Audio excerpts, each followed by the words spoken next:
সেই জায়গায় তিনি অবস্থায় আল্লাহর কাছে দোয়া করেছেন, আল্লাহ ইলাহা ইল্লা আনতা সুবহানাক ইন্নী কুনতু মিনাজ জালিমিন।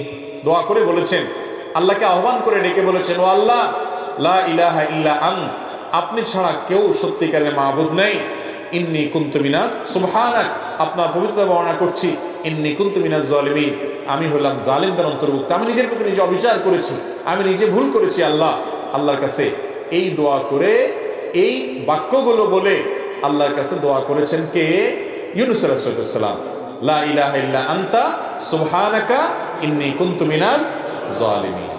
আল্লাহ তাআলা এই দোয়া উল্লেখ করার পর বলছেন, ফাস্তাজাবনা লা ওয়া নাজ্জাইনাহু মিনাল গাম। এই দোয়া করার পর আমি তার ডাকে সাড়া দিয়েছি, ইউনূসের ডাকে সাড়া দিয়েছি এবং তার বিপদ থেকে তাকে উদ্ধার করেছি। এর পরের অংশটা বেশি